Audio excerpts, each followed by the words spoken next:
babelelaki Yawe, Yawe oyanolaki bango, basantu pene oyo, lokolo bongwani te, sembola loboko, kombo na yo ekumisa, ozali Nzambe, ozali Nzambe,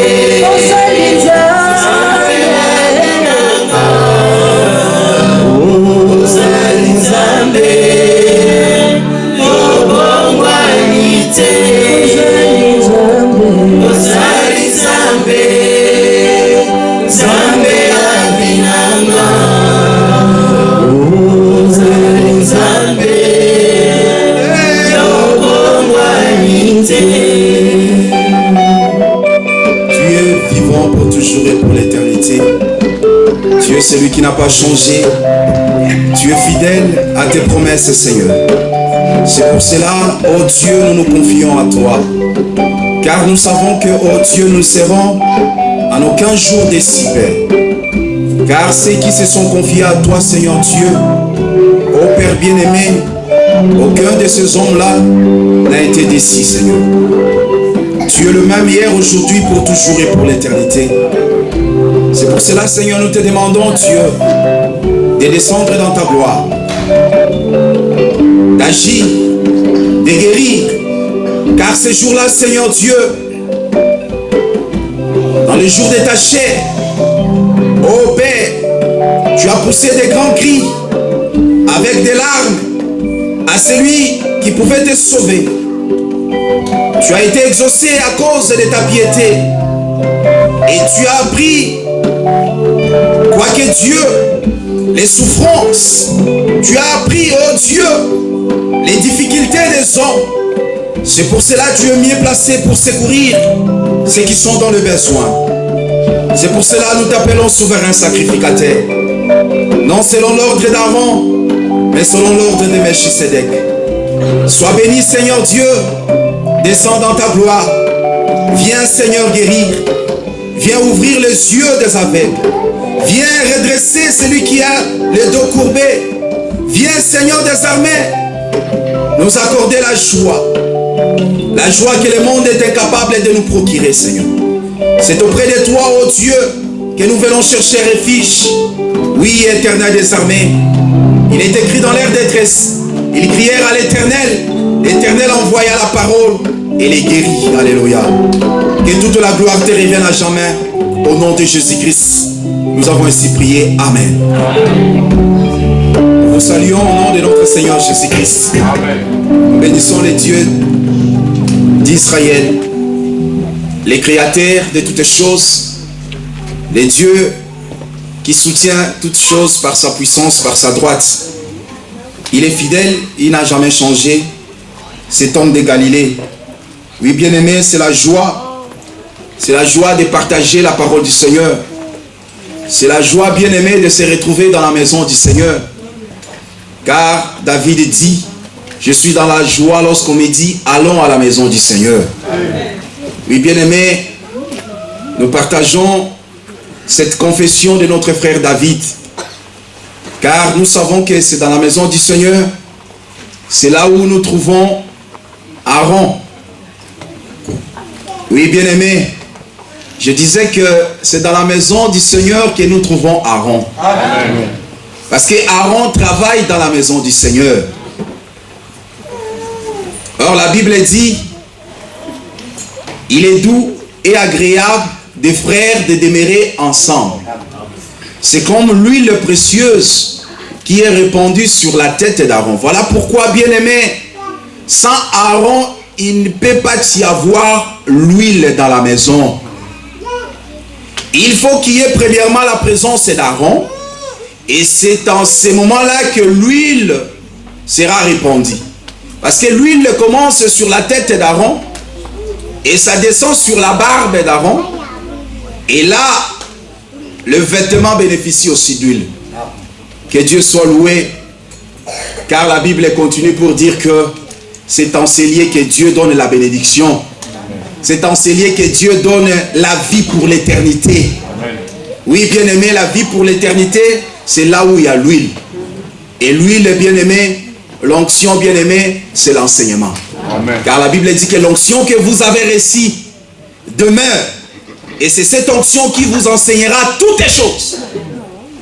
Nous, l'onction, ce n'est pas faire tomber les gens.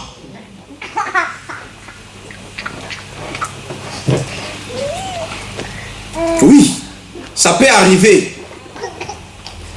Mais l'onction enseigne premièrement. Que Dieu soit loué parce que ici, nous croyons que Aaron est au milieu de nous. Amen. Je salue la présence de notre bien-aimé Yves qui vient de notre église de Dordrecht. Il est accompagné de toute sa famille. Que Dieu vous bénisse. Amen. Que Dieu soit loué. Ouvrons nos Bibles dans le livre de Josué.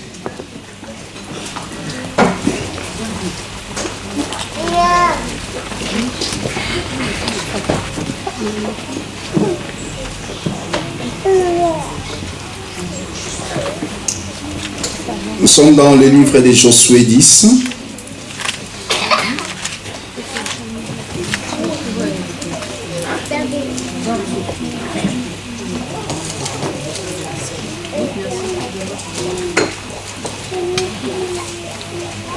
Au verset 12. Alors Josué parla à l'Éternel les jours où l'Éternel livra les Amoréens aux enfants d'Israël. Et il dit en présence d'Israël: Soleil, arrête-toi sur Gabaon, et toi lune sur la vallée d'Ajalon. Et le soleil s'arrêta, et la lune suspendit sa course, jusqu'à ce que la nation ait tiré vengeance de ses ennemis. Cela n'est-il pas écrit dans le livre du juste? Le soleil s'arrêta au milieu du ciel, et ne se hâta point de se coucher presque tout un jour. Il n'y a point eu de jour comme celui-là, ni avant ni après, où l'Éternel ait écouté la voix d'un homme. Car l'Éternel combattait pour Israël, et Josué tout Israël avec lui retourna au camp à Gilgal. Amen. Amen. Puis bien-aimés, par la grâce du Seigneur, nous continuons cette pensée sur l'œuvre que l'Éternel va accomplir dans la suite des temps de l'autre côté de la maison d'Israël, avec le retour des deux témoins, Élie et Moïse, qui vont travailler pendant la dernière semaine qui reste, selon la prophétie donnée à Daniel, dans le livre de Daniel 9, sur les 70 semaines de Daniel. Mais bien aimé, selon les préoccupations des saints qui voulaient savoir ce que l'Éternel accomplit aujourd'hui dans l'Église. Parce que c'est vrai que ce qui va arriver dans la suite des temps concerne la maison d'Israël, mais l'Église avait voulu savoir ce que Dieu fait aujourd'hui parmi nous, au milieu de nous.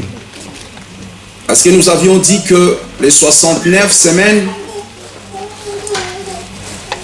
c'est déjà écoulé, et il y a une parenthèse qui s'ouvre, c'est le temps de l'Église, où Dieu traite avec les nations, où Dieu traite avec l'Église, pendant que Israël est Ichabod, pendant que Israël est rejeté, pendant que la maison d'Israël est laissée déserte.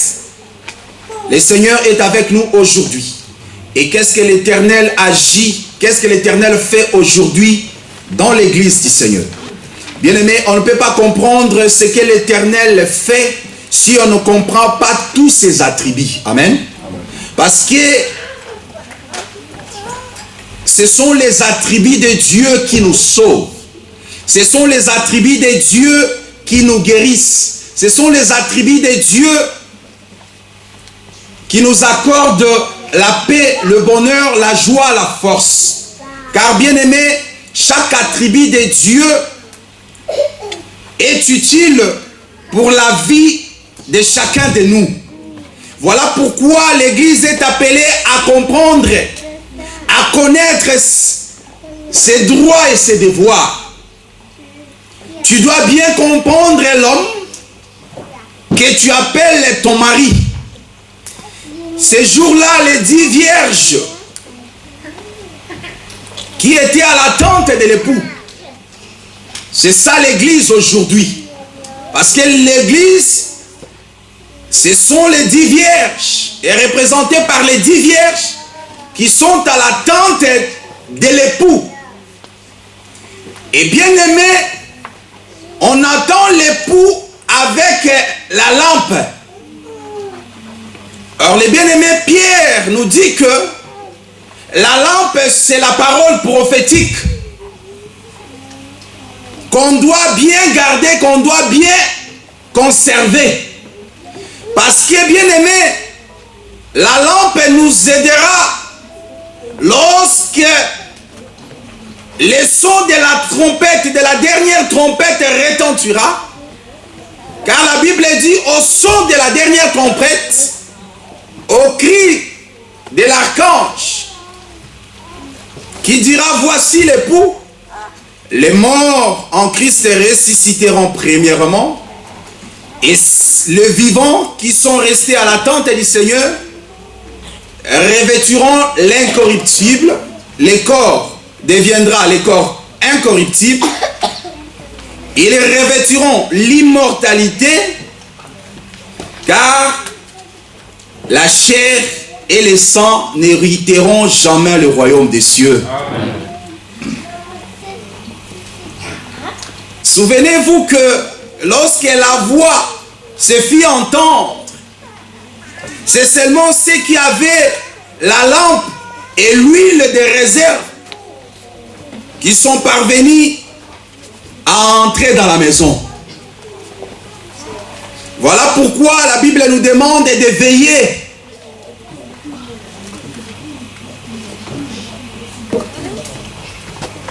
Ici, bien aimé, nous comprenons que le mouvement se fait avec le soleil.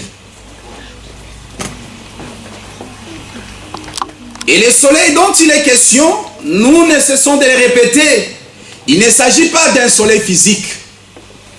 Le soleil dont il est question ici dans la Bible, il s'agit du véritable soleil. Selon Psaume 84, 12, la Bible dit que notre Dieu, c'est un soleil et il est le bouclier des saints. Et nous parlons de ce véritable soleil. Bien-aimés, nous parlons d'un soleil qui s'appelle époux. Selon Psaume 19, nous allons lire l'écriture.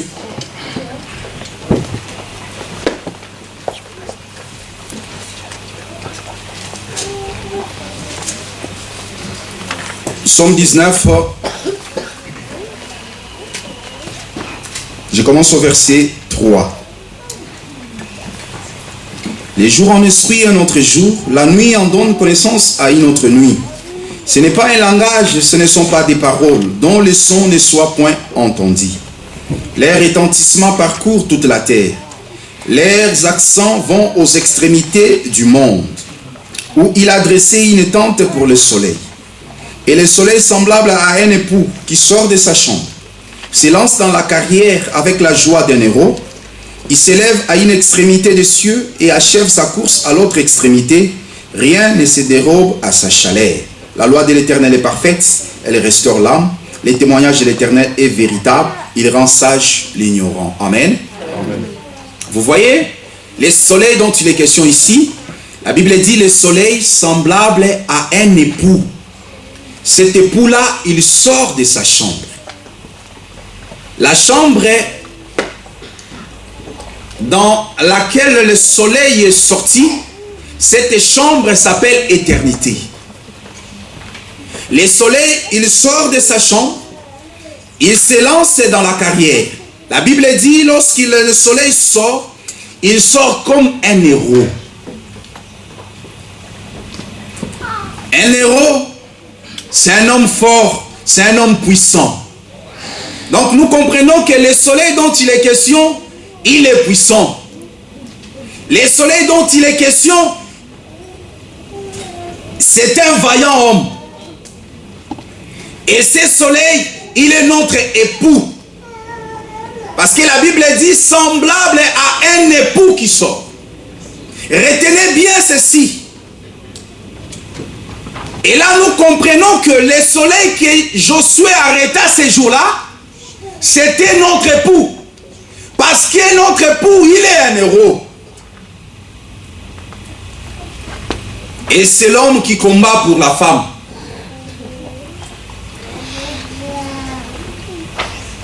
Vous savez, ce jour-là, David, lorsqu'il a entendu que les rois donnaient sa fille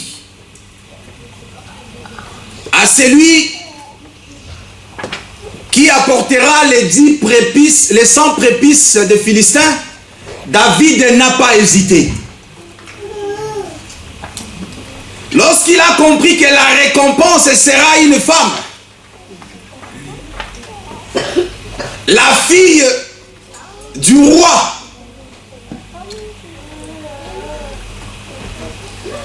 la princesse. Oh bien-aimé, voilà ce que nous sommes. Nous sommes la fille du grand roi.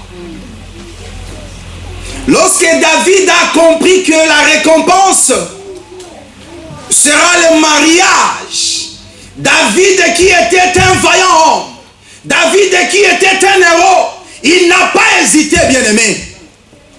Il s'est lancé dans la bataille. Il a combattu et il a ramené non 100 prépices, mais le double de ce que le roi avait demandé. Amen. Amen. Voilà un héros. Voilà le vaillant homme. Voilà notre mari. Et le soleil s'est arrêté ces jours-là sur Gabaon. Nous avions expliqué par la grâce du Seigneur que Gabaon, c'est l'église. Parce que dans les problèmes dont il est question ici, il s'agit d'une fille du roi. Il s'agit de la princesse, la fille du roi. Et Gabaon étant église, voilà pourquoi le soleil comme époux, il devait s'arrêter ces jours-là. Afin que la victoire soit accordée à l'église.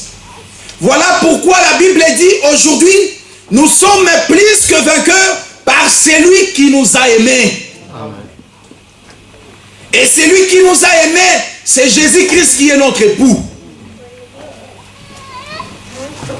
On a expliqué Gabaon dans les détails. Et on a vu que selon Psaume 104, lorsque on voit le soleil, il y a aussi la lune quelque part. Psaume 104 nous a dit que le soleil, c'est quand est-ce qu'il va se coucher. Et la lune, c'est pour marquer l'époque, les temps, bien-aimés. Et lorsque Josué arrêta le soleil, ces jours-là, à Gabaon, la Bible nous montre que dans la vallée, la ligne suspendit sa course. Et nous avions expliqué que Gabaon qui est église, là où le mari, comme héros, combat, de l'autre côté à Jalon, qui est une vallée, représente la maison d'Israël, dont le calendrier s'est arrêté. Aujourd'hui, bien-aimés, le calendrier s'est arrêté pour la maison d'Israël.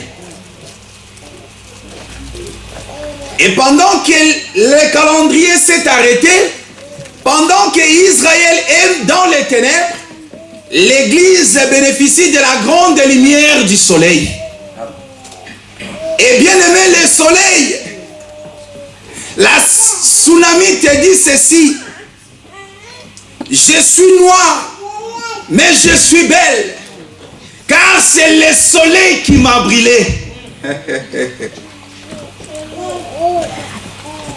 Il faut laisser le soleil te brûler. Parce que c'est le soleil qui peut te donner la vraie beauté. Laisse le soleil te brûler, bien-aimé. Parce que Psaume 19 que nous venons de lire, la Bible dit que personne ne peut dérober à sa chaleur.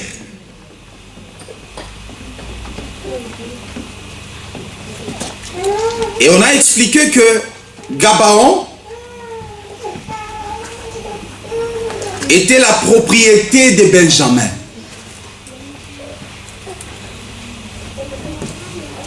Benjamin qui est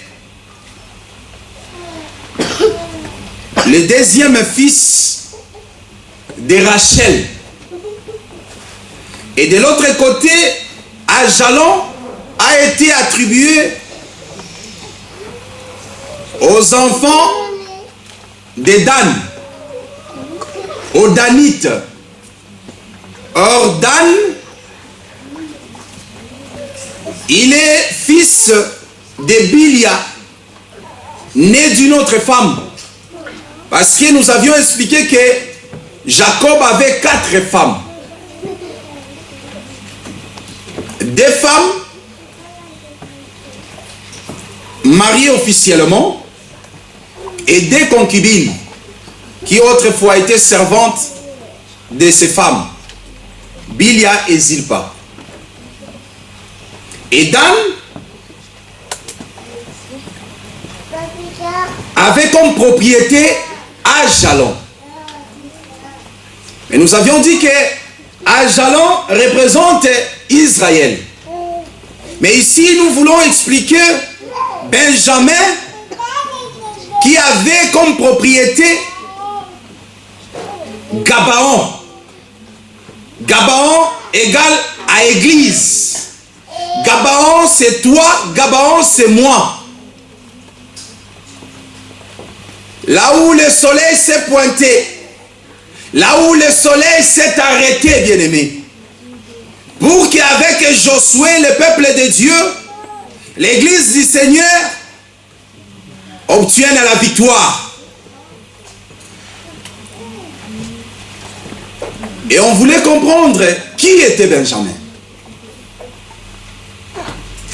En comprenant Benjamin, nous allons comprendre quelle est la richesse qui est attachée à notre foi. Quelle est la richesse qui est attachée à celui que nous avons suivi. Car Pierre avait posé la question ce jour-là au Seigneur. Nous avons tout laissé, nous avons tout abandonné. Qu'est-ce que nous allons gagner en suivant cet homme de Galilée? En suivant cet homme bien-aimé, nous devions savoir qu'est-ce que nous allons gagner. Voilà pourquoi nous sommes là pour vous expliquer la richesse de votre mari. Nous faisons le travail du serviteur le plus ancien de la maison d'Israël, de la maison d'Abraham. Parce qu'Israël, c'est Jacob.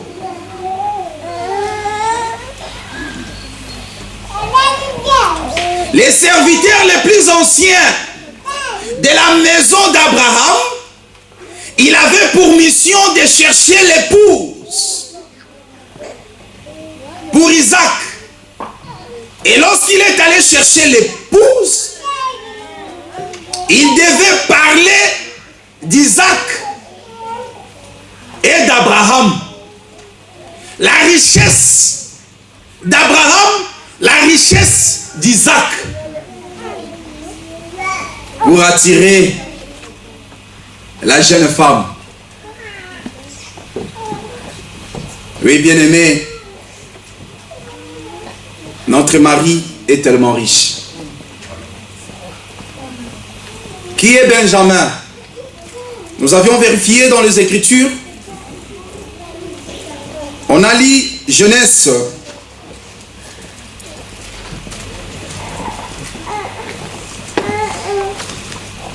35.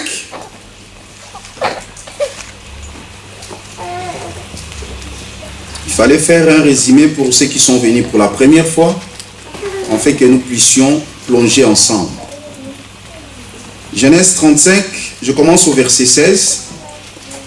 Ils partirent de Bethel et il y avait encore une certaine distance jusqu'à Ephrata lorsque Rachel accoucha.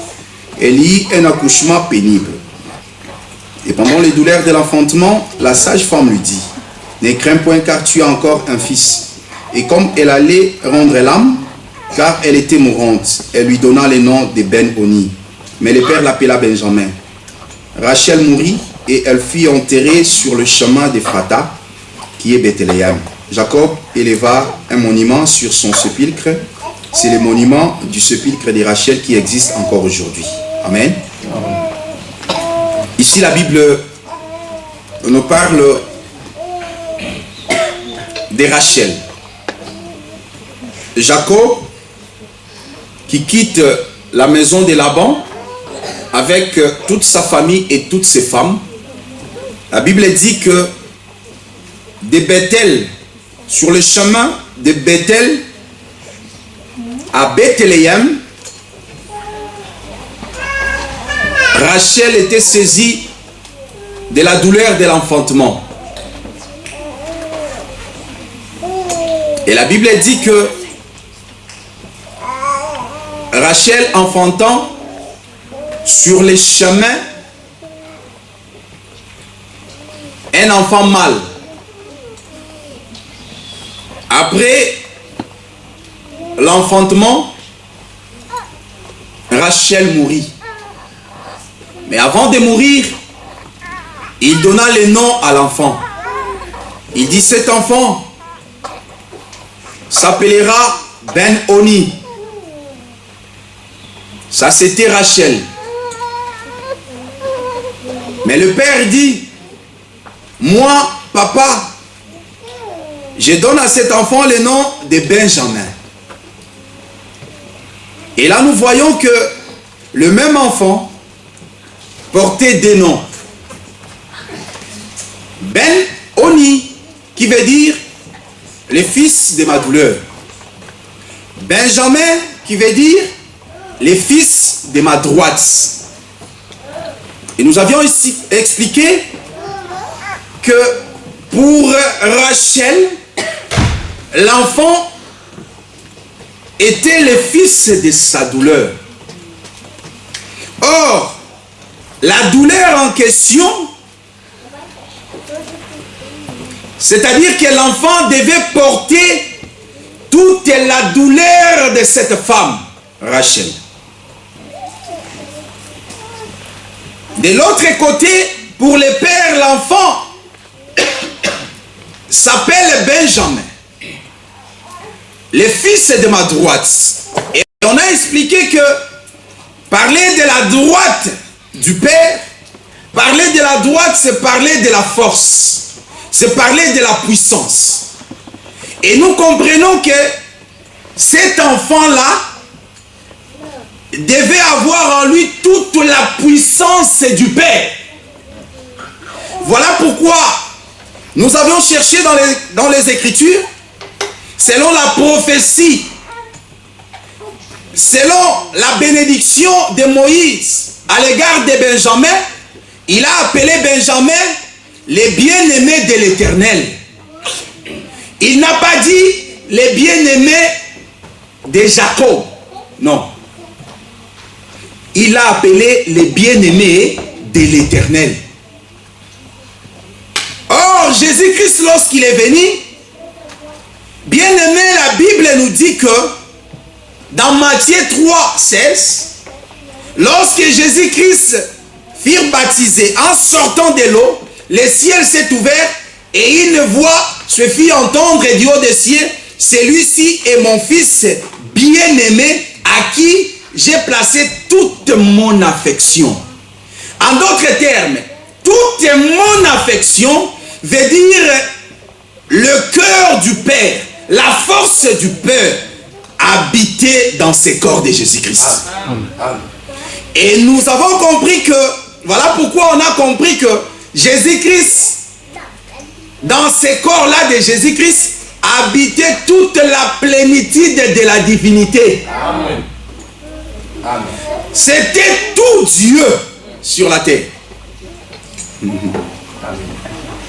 Cet homme de Jésus-Christ était la force de Dieu. C'est-à-dire, le Père s'est dépouillé. Le Père s'est déversé dans le Fils.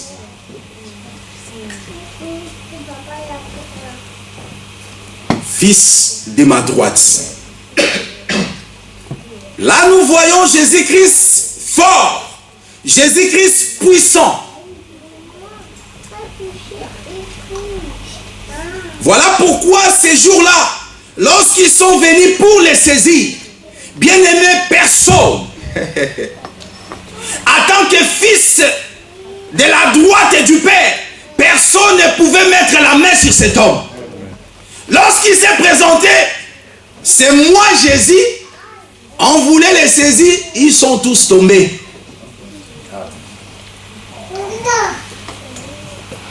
Ils se sont relevés pour la deuxième fois, tous tombés. Toi qui tombes, toi qui aimes tomber, vous voyez? C'était les ennemis qui tombaient.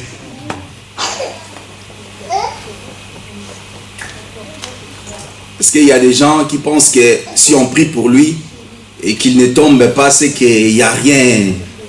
Nayoki est l'autre côté, je n'ai rien senti. C'est qu'il n'y a pas la puissance, l'onction.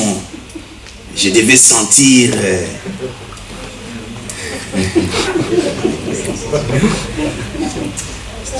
Mais regarde ce que Jésus a fait. Parce qu'il n'était pas seulement fils de la droite du Père, il était aussi fils de la douleur. Voilà pourquoi, bien aimé, il devait se rendre faible. Se faire faible.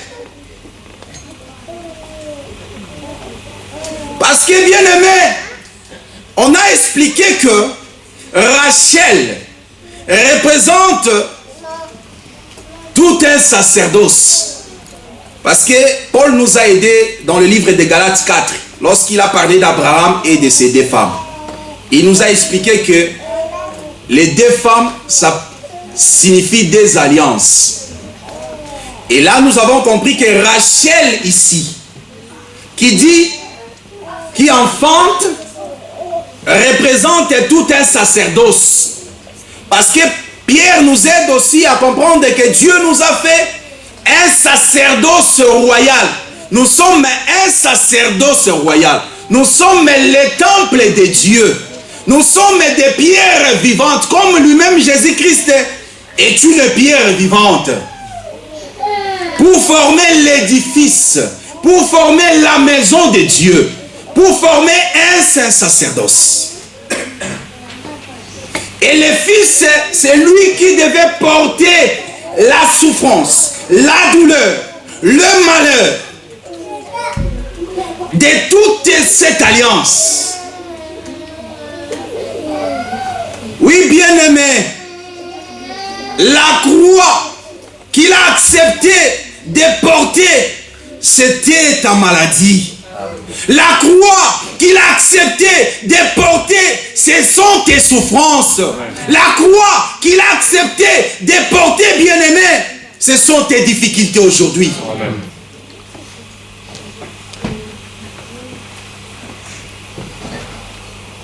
Il est merveilleux cet homme de Galilée. Et Ésaïe 53 nous a aidés. Dans Ésaïe 53, nous avons vu que les deux noms se retrouvent dans cet homme de Jésus-Christ. Car Ésaïe 53 nous a dit, qui a crié, Ésaïe crie, il parle, qui a crié à notre prédication, qui a reconnu les bras de l'Éternel. Amen. Il descend pour dire que le bras de l'Éternel s'est élevé comme une faible plante. Ah. Les bras de l'Éternel, c'est-à-dire la force, mais s'est élevé comme une faible plante. Homme de douleur, habitué à la souffrance, Il n'avait ni beauté, ni éclat pour attirer les regards. Considéré comme pilier de Dieu.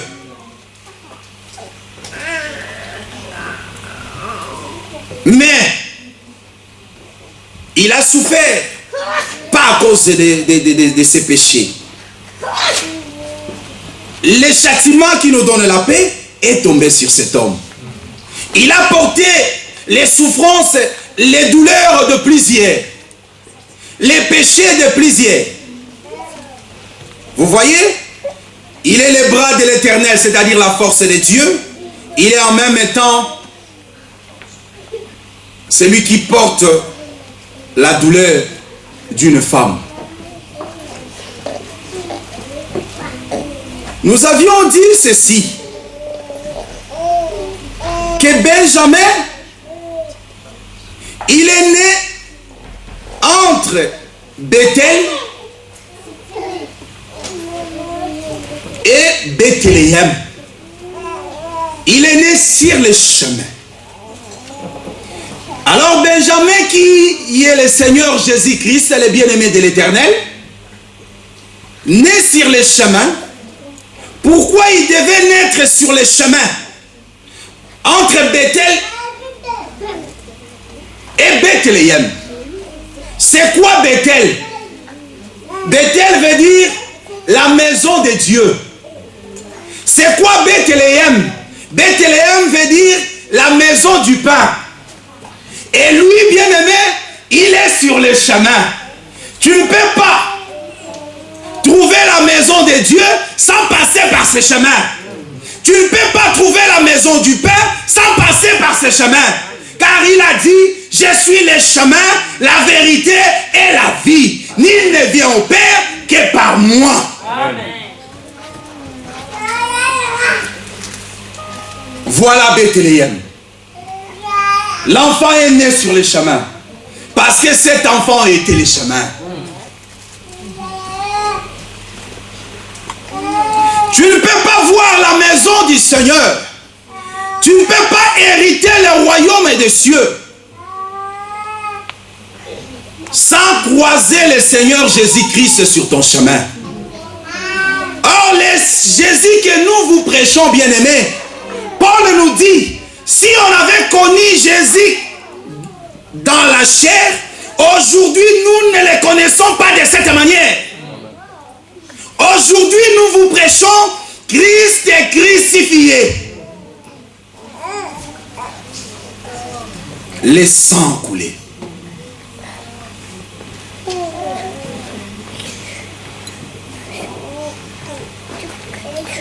C'était la montagne.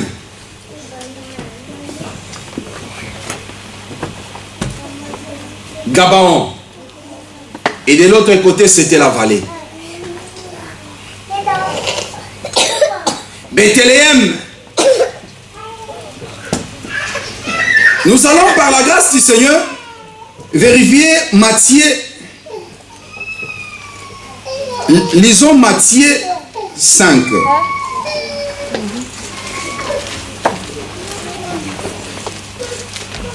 Que nous dit Matthieu 5?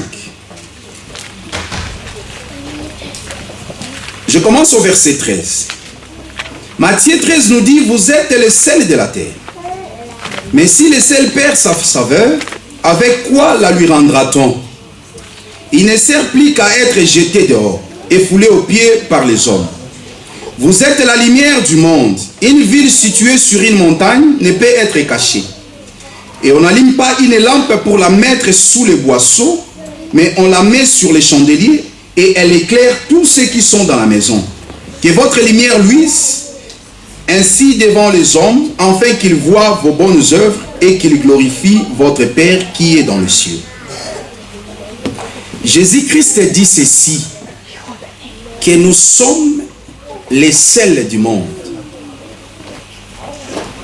Mais si le sel perd sa saveur,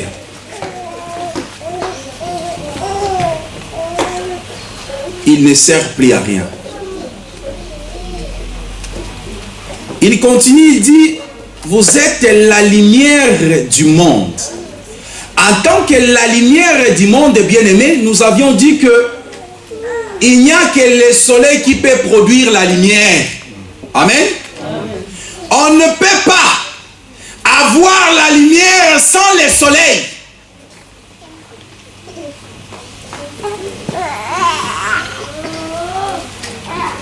La lune a besoin du soleil. Parce que la lune ne peut pas éclairer avec sa propre lumière. Elle reçoit la lumière du soleil pour éclairer. Et si nous sommes devenus la lumière du monde, c'est parce que le soleil s'est arrêté sur Gabaon. Et remarquez, il dit que nous sommes une maison qui doit être placée sur la montagne. Or, Gabaon était une montagne. Et c'est là que David a placé la maison de Dieu, le tabernacle. C'est là que David a placé l'autel de l'Éternel sur la montagne de Gabaon. Et Jésus-Christ ici confirme que Gabaon c'était l'église, parce qu'il dit cette maison qui éclaire doit être placée sur la montagne. Aujourd'hui, bien-aimés, si le monde est ce qu'il est aujourd'hui, c'est parce que nous sommes là. Une fois que nous serons disparus, parce que le jour viendra où nous serons enlevés.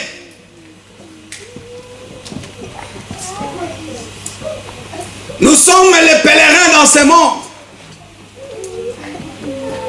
Une fois que nous serons partis, ce monde, le monde n'aura plus de sens. Oh enfant de Dieu, le but est que tu comprennes, malgré tes souffrances, malgré tes difficultés, il ne faut jamais envier les fils des esclaves.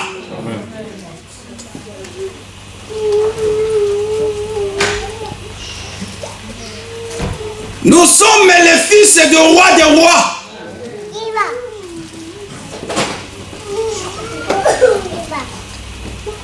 Benjamin, notre mari,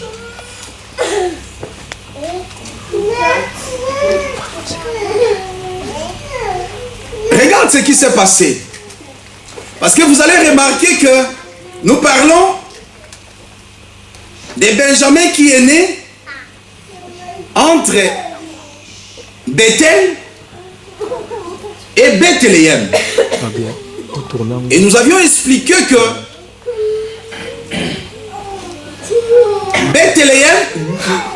Bethel veut dire la maison de Dieu. Or, en tant qu'enfant de Dieu, Jésus-Christ a dit, je m'en vais vous préparer une place, car il y a plusieurs demeures dans la maison de mon Père.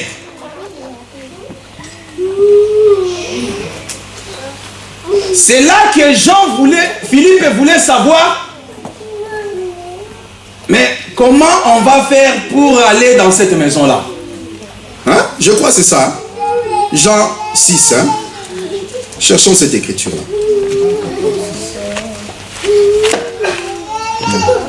Jean 14. Ah. Jean 14. Ah oui, 14. Ouais, 14 et 6. Mais on peut commencer au verset 2 pour la meilleure compréhension. Regarde, vous allez comprendre ce que nous essayons d'expliquer. Jésus-Christ commence son discours, il dit, dans Jean 14, 2, il y a plusieurs demeures dans la maison de mon Père. Il montre déjà Bethel, la maison de Dieu, la maison de mon Père. Si cela n'était pas, je vous l'aurais dit, je vais vous préparer une place. Et lorsque je m'en serai allé et que je vous aurai préparé une place, je reviendrai. Ah, le jour de l'enlèvement, je reviendrai et je vous prendrai avec moi, afin que là où je suis, vous y soyez aussi. Vous savez où je vais et vous en savez les chemins. Et les disciples ont dit, mais on connaît les chemins. Thomas lui dit, Seigneur, nous ne savons où tu vas. Comment pouvons-nous en savoir les chemins? Jésus lui dit, je suis les chemins. Ça veut dire que je suis les chemins. Je suis Benjamin. Je suis le chemin, la vérité et la vie. Nul ne vient au Père que par moi. Si vous me connaissiez, vous connaîtriez aussi mon Père. Et dès maintenant, vous le connaissez et vous l'avez vu.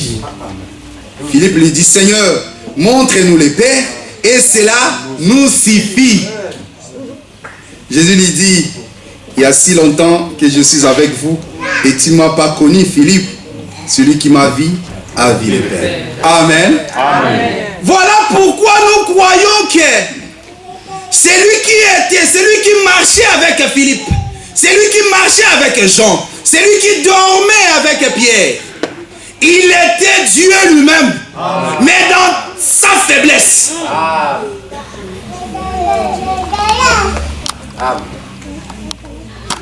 C'était Dieu qui s'est rabaissé. Il était Emmanuel, Dieu parmi son peuple. Oh, comme cela est merveilleux. Mais Dieu, dans la simplicité, sans attirer les regards, sans beauté ni éclat pour attirer les regards. Parce que, bien aimé, tout le monde n'est pas appelé à être sauvé. Voilà pourquoi il devait se présenter, il devait se révéler dans toute la simplicité.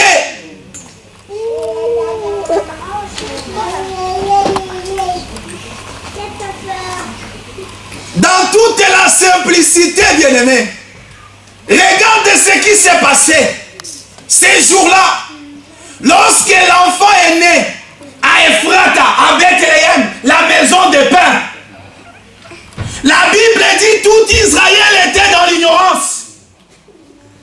La Judée elle-même, là où le Seigneur, là où le Sauveur, là où le roi est né, était dans l'ignorance. Mais seulement quelques mages, les étrangers, les nations, ils sont venus de loin, ils ont suivi l'étoile. L'étoile les a dirigés là où le prince était né. Amen. Oh, comme cela est merveilleux. Est-ce que tu comprends ça? Est-ce que tu comprends ce que je suis en train de dire? Est-ce que tu comprends ce que j'essaye de t'expliquer? Pendant que le monde était dans l'ignorance, le monde ne savait pas les mouvements de Dieu. Pendant que les hommes mangeaient, buvaient, se mariaient leurs enfants. Oh bien-aimé, quelque part, dans une crèche, dans un lieu destiné aux brebis, aux troupeaux,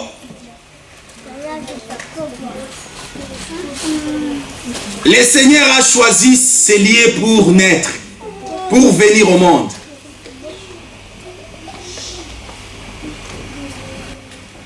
Tout Israël ignorait.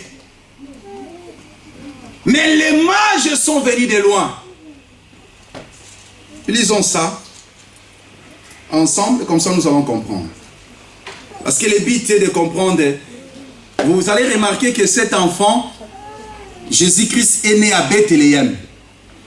Or, nous avions dit que Benjamin, il est né sur le chemin qui amène à Bethléem, à quelques distances de Bethléem, la maison de pain.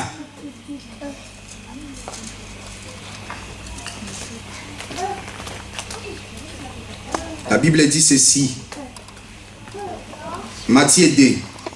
Jésus étant né à Bethléem, en Judée, au temps du roi Hérode, voici des mages d'Orient arrivèrent à Jérusalem et dirent: où est le roi des Juifs qui vient de naître? Car nous avons vu son étoile en Orient et nous sommes venus pour l'adorer. Le roi Hérode, lorsqu'il a entendu la nouvelle, il était fou furieux. Parce qu'il disait: mais je suis l'unique roi. Mais on me parle encore d'un roi qui vient de naître. Il s'agit de quel roi? Il a appelé tous les sacrificateurs. Il a appelé tous les sages, les hommes intelligents. Vérifie dans le rouleau du livre où est-ce que le roi des Juifs devait normalement naître. Les sacrificateurs qui avaient le rouleau, ils ont commencé à chercher. Ils ont dit: mais selon la prophétie, là c'est le verset 4, hein? Il assembla tous les principaux sacrificateurs et les scribes du peuple, et il s'informa auprès d'eux du lieu où le Christ devait naître. Ils lui dirent: à Bethléem en Judée, car voici ce qui a été écrit par les prophètes. Et toi, Bethléem, terre de Juda, tu n'es certes pas la moindre entre les principales villes de Juda, car de toi sortira un chef qui paîtra Israël, mon peuple. Alors, Hérode appelle maintenant les mages et il dit: allez adorer le Seigneur, le roi, comme ça, au retour, venez m'informer du lieu, comme ça moi aussi j'irai pour l'adorer. Mais c'était une ruse. Les mages sont partis. Là où le Seigneur est né, là où Benjamin a vu le jour, ils ont trouvé l'enfant. Bien aimé, la Bible nous montre qu'ils étaient guidés par l'étoile.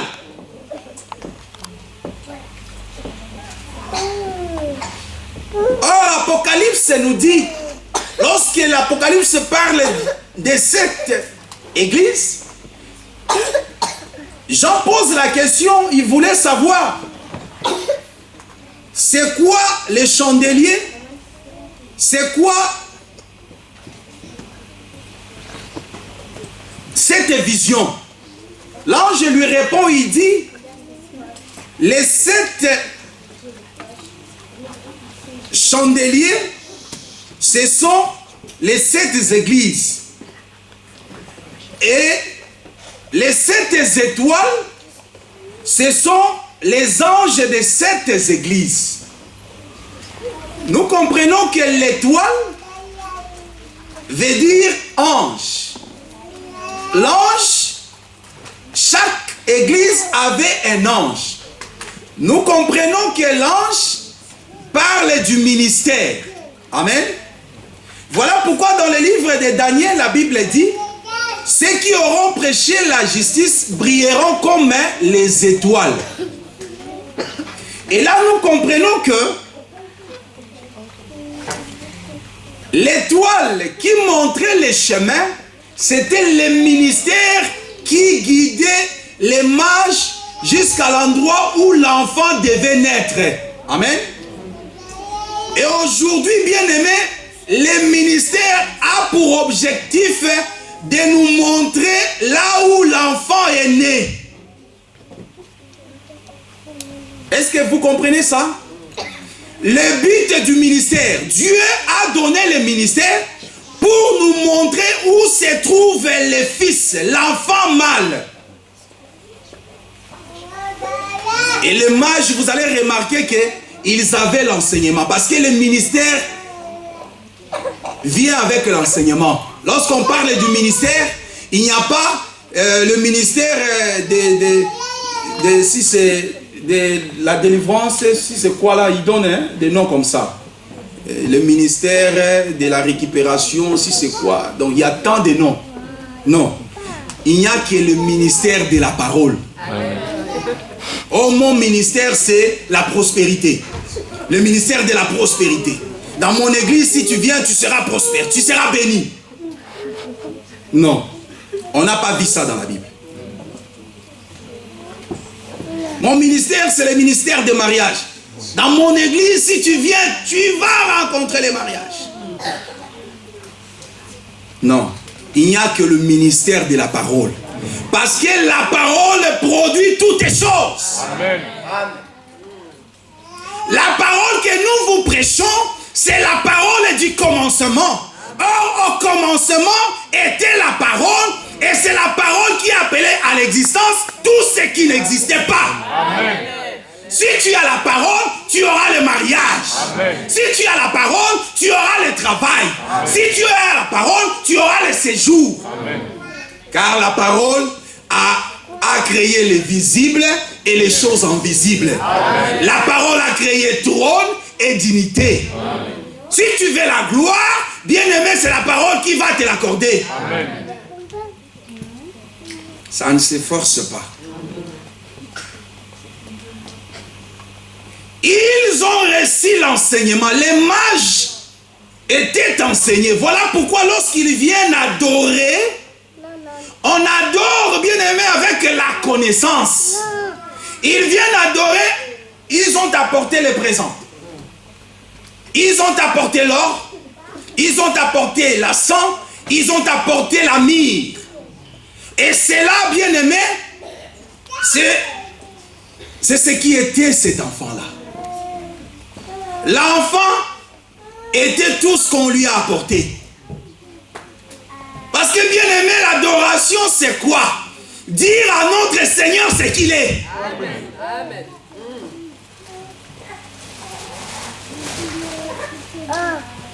Ce jour-là, il a dit à cette femme samaritaine, vous adorez celui que vous ne connaissez pas.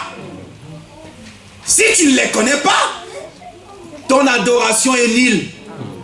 Même si tu fléchis les genoux pendant 40 jours, c'est nul. Parce que les prophètes de Baal ont crié toute la journée. Par contre, Élie n'a fait que quelques minutes. Parce qu'il n'a prononcé que quelques mots. La différence c'était quoi? Les prophètes de Baal ne connaissaient pas leur Dieu. Ils ne connaissaient pas ce qu'ils invoquaient. Mais tandis que Élie connaissait. Voilà pourquoi il a commencé par l'autel. Il a compris que ce Dieu-là marche avec l'autel. L'autel doit avoir 12 pierres.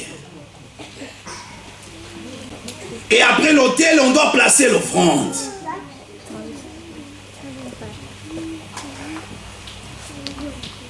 Et là, l'effet est descendu. Sans musculation, sans gymnastique, sans effort. Les mages ont apporté les présents. L'or parle de la divinité. Ah, cet enfant-là, mal, il était roi. Étant roi, voilà la force. Parce que le roi bien-aimé, c'est un homme puissant. Le roi bien-aimé, on ne pouvait pas résister au roi. Ils ont apporté la sang. Là, nous voyons que cet enfant-là, il était aussi sacrificateur. Parce que les sacrificateurs avaient besoin de la sang pour les prières. Dans le lieu saint, il y avait l'autel qui était destiné uniquement pour les sacrificateurs d'offrir à Dieu la sang. Nous comprenons que cet enfant, il était aussi sacrificateur. Étant sacrificateur, voilà pourquoi les bien-aimés Paul nous aide, il dit que Jésus-Christ, il est assis à la droite du Père, intercédant pour nous. Ah, et étant sacrificateur, il a pour mission d'intercéder à ta faveur. Oui, Kevin, sache qu'il y a quelqu'un nuit et jour qui prie pour toi. Il y a quelqu'un nuit et jour qui voit tes souffrances, qui voit tes difficultés, Même si les pasteurs ignorent, même si le pasteur n'a pas eu le temps de fléchir les genoux fatigués, mais c'est lui qui a versé le sang pour toi, il ne se fatigue jamais. Amen. L'homme de ce monde peut te décevoir. L'homme de ce monde peut ignorer ta situation. Car ces jours-là, l'homme tabassé, il y a eu des sacrificateurs qui sont passés outre. Ils ont vu le blessure de cet homme-là. Ils ont vu cet homme l'agonie. Ils sont passés outre. Les Lévites, ils sont passés outre. Mais il y a eu un Samaritain qui ne pouvait pas passer, qui ne pouvait pas résister à voir la souffrance, qui ne pouvait pas passer, bien-aimé, car c'est lui qui devait porter la souffrance, la douleur de toute une alliance. Amen. Voilà l'homme que je te présente ce soir.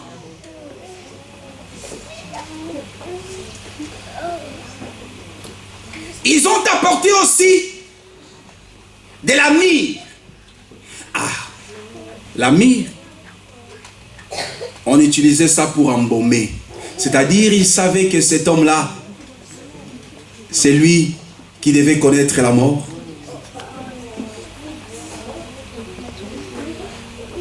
Et ressusciter.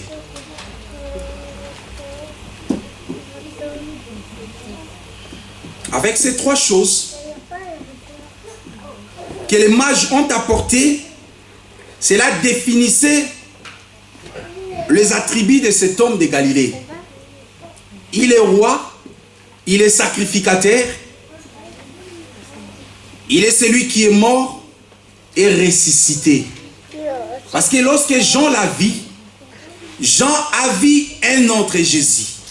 Jean n'a pas vu Jésus qu'il avait l'habitude de placer sa poitrine sur son sein et sa tête sur son sein. Parce que ces Jésus-là, Jean les connaissait très bien. Mais lorsque ce Jésus-là est descendu dans les régions inférieures, lorsque ce Jésus-là, il est allé délivrer les âmes qui étaient retenues par la mort, lorsque ce Jésus-là a vaincu la mort, Jean l'a vu, Jean ne l'a pas reconnu. Jean tremblait devant cet homme, mais il a dit: Jean, n'aie pas peur, c'est moi Jésus. C'est moi l'alpha et l'oméga. J'ai la clé de David. Amen. Je suis maintenant capable d'ouvrir.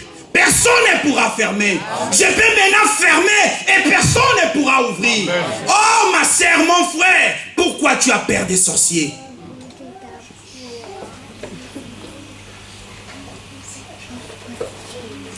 Pourquoi tu veux donner la valeur aux magiciens, aux marabouts, aux sorciers de ta famille? Tu n'as pas besoin d'interroger les morts pour connaître d'où vient la mort.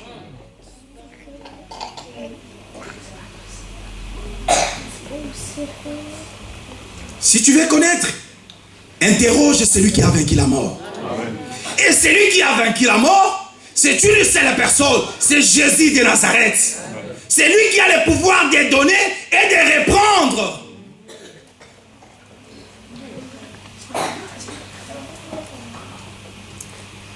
Il a la clé de David. Cet homme de Galilée bien-aimé, il est l'unique.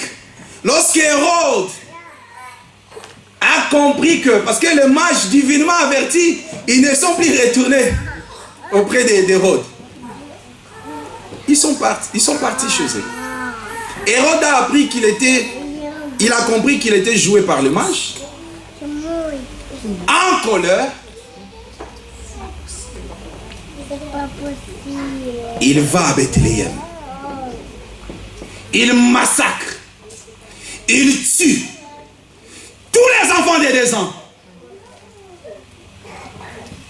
C'est là que nous comprenons Rachel. C'est là que nous comprenons Rachel. Parce que nous avions dit que la Rachel a enfanté, a connu la mort sur cette contrée-là, sur ces chemins-là. Que dit la Bible? Lorsqu'il y a eu le massacre des enfants de 2 ans, que dit la Bible?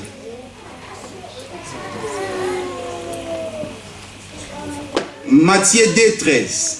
Lorsqu'ils firent partie, voici un ange du Seigneur apparut en songe à Joseph et dit, lève-toi, prends les petits enfants et sa mère, fuis en Égypte et reste-y jusqu'à ce que je te parle, car Hérode cherchera les petits enfants pour les faire périr. Joseph se leva, prit de nuit les petits enfants et sa mère et se retira en Égypte. Et il resta jusqu'à la mort d'Hérode, afin que s'accomplisse ce que le Seigneur avait annoncé par les prophètes, j'ai appelé mon fils hors d'Égypte. Alors Hérode, voyant qu'il avait été joué par les mages, s'est mis dans une grande colère. Il envoya tuer tous les enfants de 2 ans et au-dessous qui étaient à Bethléem et dans tout son territoire, selon la date dont il s'était soigneusement enquis auprès des mages. Alors s'accomplit ce qui avait été annoncé par Jérémie les prophètes. On a entendu des cris à Rama, de pleurs et de grandes lamentations.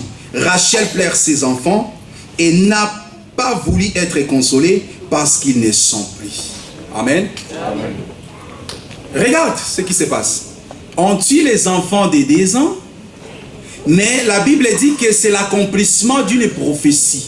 Et que dit la prophétie de Jérémie? La prophétie dit que Rachel pleure ses enfants. Amen. Donc nous comprenons que les enfants de Bethléem étaient les enfants de Rachel.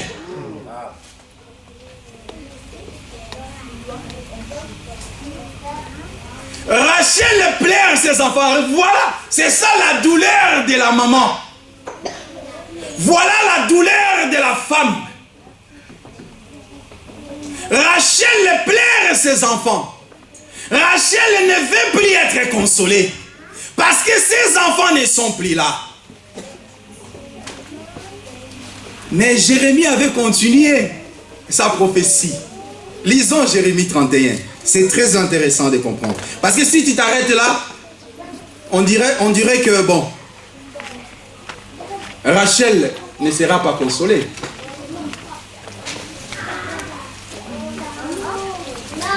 Que dit Jérémie 31?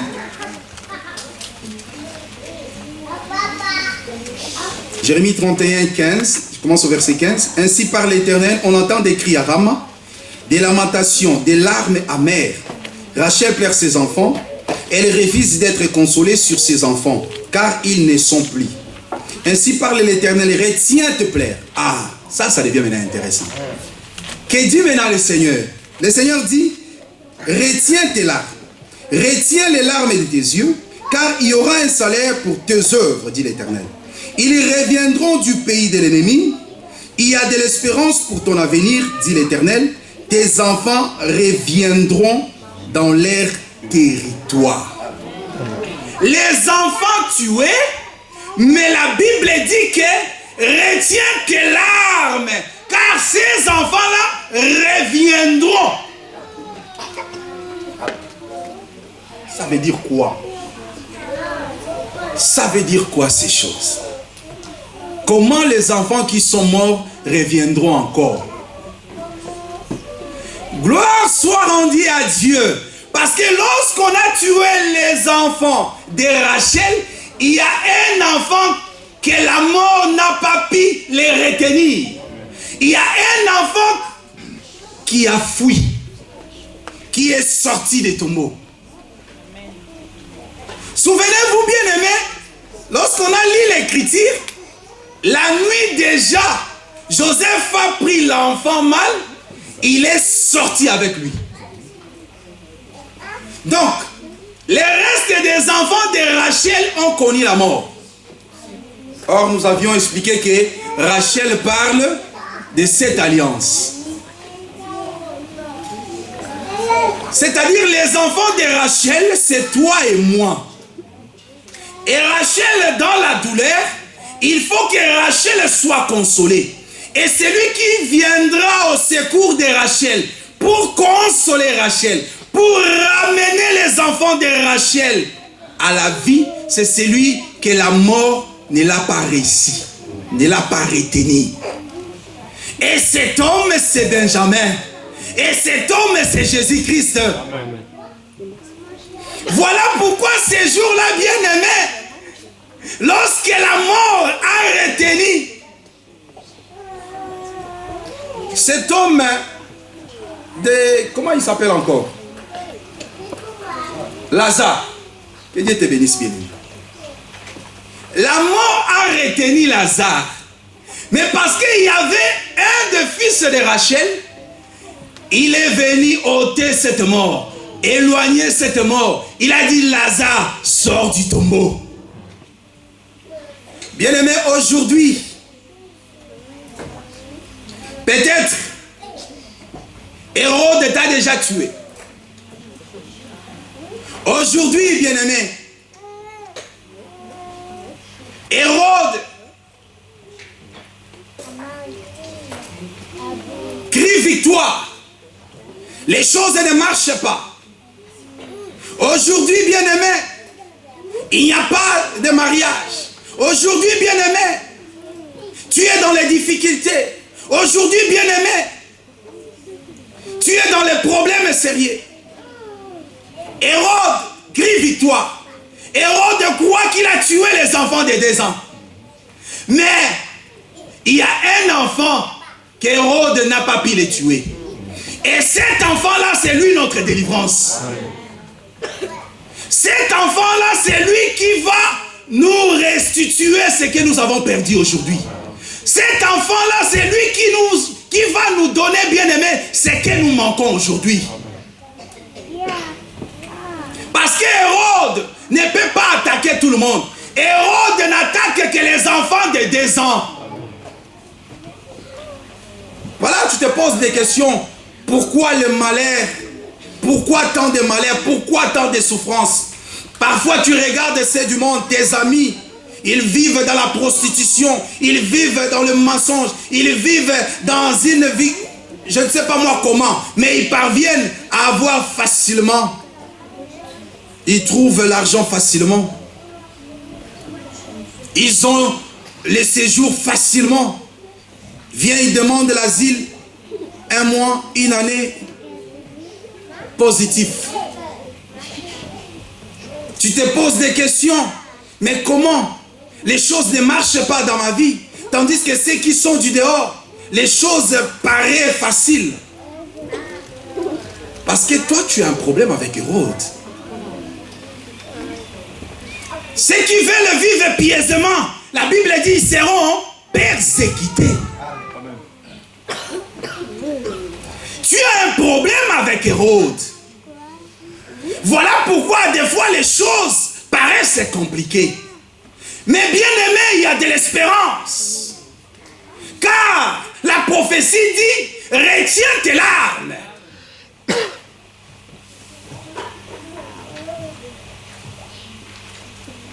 Je veux qu'en sortant de ces lieux, tu retiennes ceci.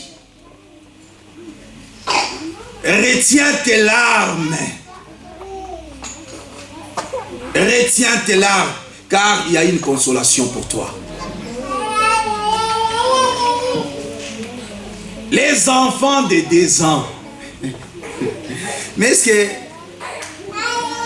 pour que la consolation vienne, est-ce que tu as 2 ans? Tu es compté parmi les enfants de 2 ans. Là encore, c'est un mystère.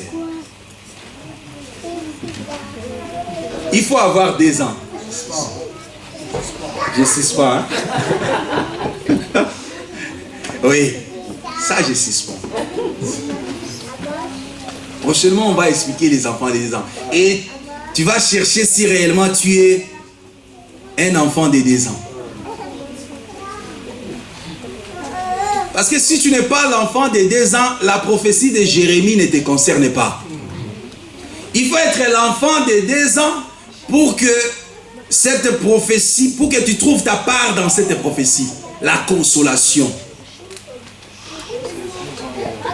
2 ans et en dessous. Parce que lorsqu'on parle de 2 ans, c'est-à-dire, on voit 1 année, 2 ans. Tout.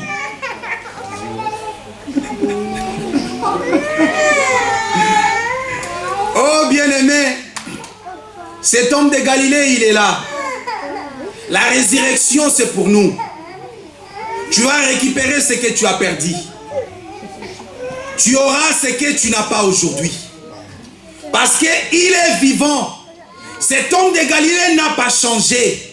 Le Jésus que nous vous prêchons, il est puissant. Nous vous présentons le Dieu qui est le même hier, aujourd'hui et pour toujours. Bien-aimé, cet homme ne faille jamais. Cet homme de Galilée n'a jamais failli. Je me demande pourquoi aujourd'hui, seulement avec toi, il va faillir. Amen. Il suffit d'avoir la foi. Amen. Car ces jours-là, le Seigneur s'est présenté devant Marie et Marthe. Marie a projeté la main de l'Éternel dans les jours à venir. Il dit, Seigneur, je sais que si tu étais là, premièrement, Lazare n'allait pas mourir. Oh, elle a oublié, cette femme, qu'il est le même, il est partout, il est le Dieu qui agit de près ou de loin.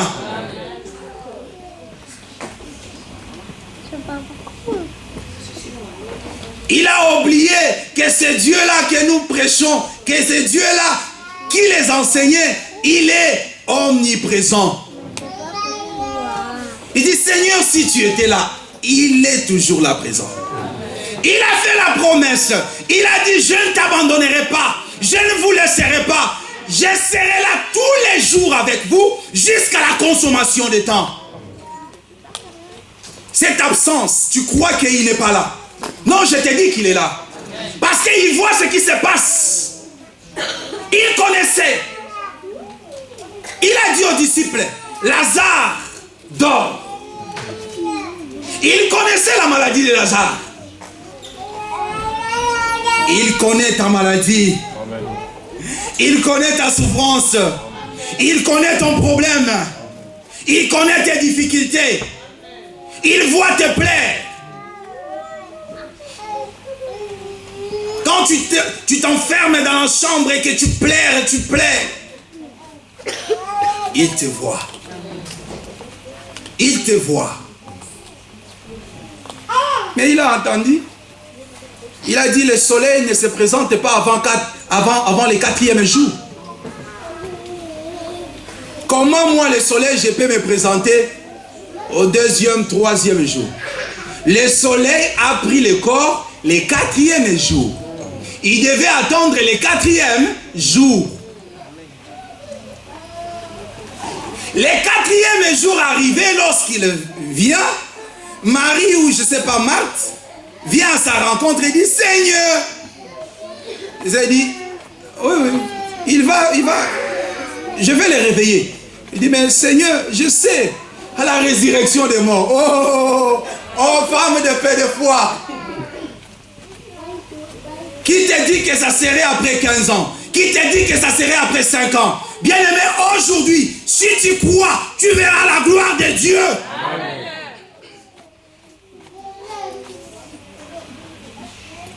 Ce message, c'est pour toi.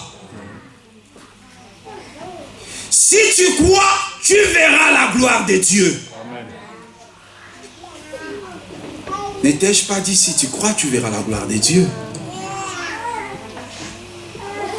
Non, ça ne serait pas à la résurrection des morts et je ne sais pas moi quand. Non.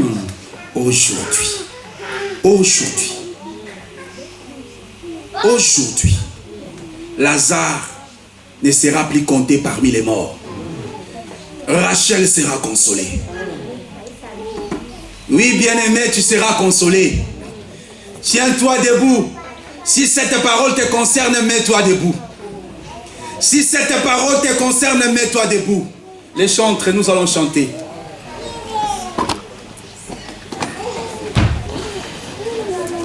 Il est l'enfant qui est venu pour apaiser la souffrance de Rachel. Il est l'enfant qui est venu, c'est lui qui a porté la douleur de toute une mère. C'est cet enfant que je vous ai présenté, bien-aimé. Mulami mwimpe Yesu ajinanga Mulami mwimpe si wewe Yesu Mulami mwimpe Yesu ajinanga Mulami mwimpe si wewe mwimpe fumu Yesu wajinanga. Oh, mulami mwimpe si wewe Yesu. Mulami mwimpe fumu Yesu wajinanga. Mulami mwimpe si wewe Yesu. Mwipa yoyo mulami mwimpe fumu Yesu wajinanga. Mulami mwimpe si wewe Yesu. Mwipa yoyo mulami mwimpe fumu Yesu wajinanga. Mulami mwimpe si wewe Yesu. Yepawa wakambane kuyulama musoko majiba ulama bantu balama chanana. Shadai wakambane kuyulama musoko majiba ulama bantu balama chanana. Mulami mwimpe fumu Yesu wajinanga. Mulami mwimpe si wewe Yesu. Mwipa yoyo mulami mwimpe fumu Yesu wajinanga. Mulami mwimpe si wewe Yesu. Yepawa wakambane chintu muchanza chebe takwela na shamwe utimwa kuchinyenga. Shadai wakambane chintu muchanza chebe takwela na shamwe utimwa kuchinyenga. Mulami mwimpe fumu Yesu wajinanga. Mulami mwimpe si wewe Yesu. mwipa yoyo Mulami mwimpe fumu Yesu wajinanga. Mulami mwimpe si wewe Yesu. Paulo na Silasi na kati ya boloko babelelaki Yawe yandolaki bango. Basantu pelelo yo papa lokolo bongwani te. Sembola loboko ombona ekumisa. Ozali Nzambe Nzambe ya vinanga. Ozali Nzambe oyo bongwani te. Ozali Nzambe Nzambe ya vinanga. Ozali Nzambe bongwani te. Ozali Nzambe Nzambe ya vinanga. Ozali Nzambe bongwani te. Daniele na libulu ya bakosi abelelaki Yawe yandolaki Daniel. Biso pelelo yo papa lokolo bongwani te. Sembola loboko ombona ekumisama. Ozali Nzambe Nzambe ya vinanga. Ozali Nzambe bongwani te. Ozali Nzambe Nzambe ya vinanga. Ozali Nzambe bongwani te. Ozali Nzambe ya vinanga. Ozali Nzambe bongwani te. Bien-aimé, je veux que tu pries. Je veux que tu vides ton cœur. Je veux que tu parles à cet homme de Galilée. Bien-aimé, commence à parler. Prie avec ton cœur.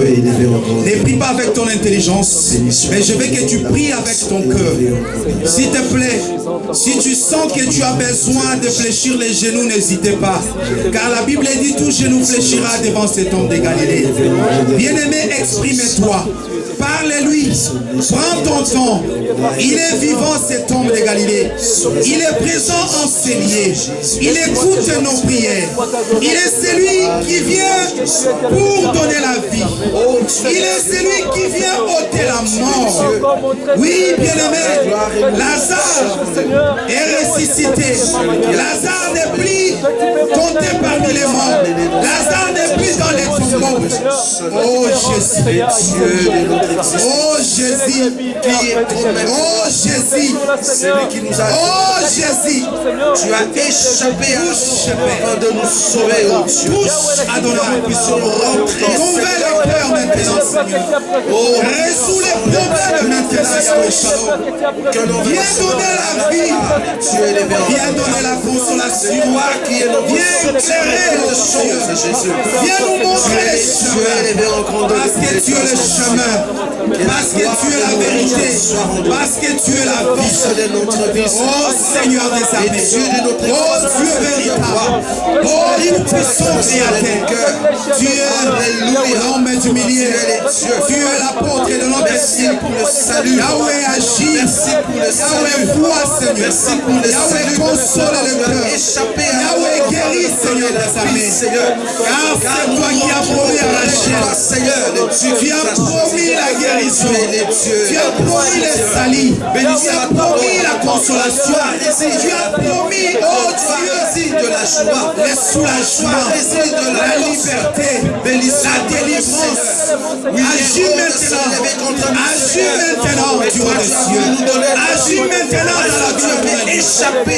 Agis maintenant, oh Dieu. Car la mort n'a pas pu te retenir. La mort n'a pas pu te retenir. Oh Jésus, tu as vaincu la mort. Tu as vaincu la mort. Tu as vaincu la mort. Tu as vaincu la mort. Que la gloire et Oh, louange te gloire soient soit rendue à ton grand nom. Alléluia. Alléluia. Alléluia. Nous allons écouter la prière par les bien-aimés Roger, Alléluia. qui va encore prier pour les saints. Oh, tu es Dieu. Alléluia. Béni soit ton nom. Le Dieu qui a échappé à la mort. Tu as voulu, Seigneur,